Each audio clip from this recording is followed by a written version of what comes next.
Well, neighborhood leaders, organizations, volunteers, and families, they gathered in Woodlawn on Saturday morning for the 5th annual Canoes and Conversations event. Fox 19's Ethan Emery has more on the meeting behind the festivities hosted by the Mill Creek Alliance. Take a look.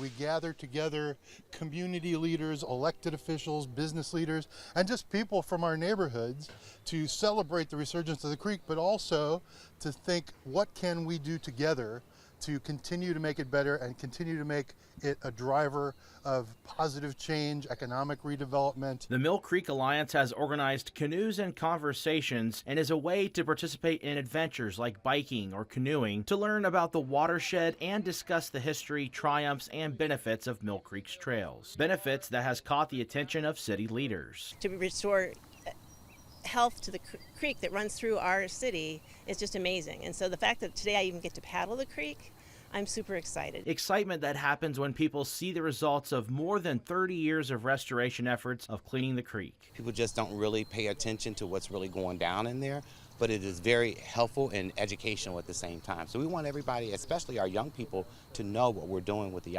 watershed for down there.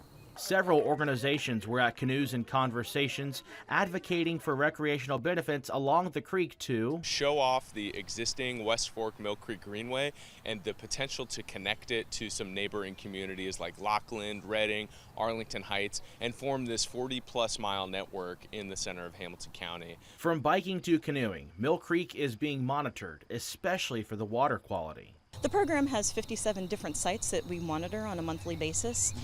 We check things like pH, nitrate, phosphate. Even the data speaks for itself, but nothing is more convincing than seeing it for yourself. In the past, Mill Creek had a bad reputation, and at times it was well earned.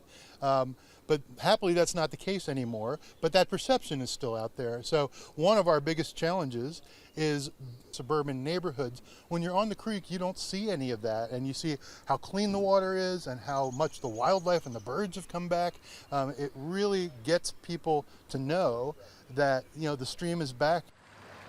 To learn more about the Mill Creek Alliance, as well as the organizations that have partnered with the Alliance's efforts in and around Mill Creek, you can head to their website at themillcreekalliance.org.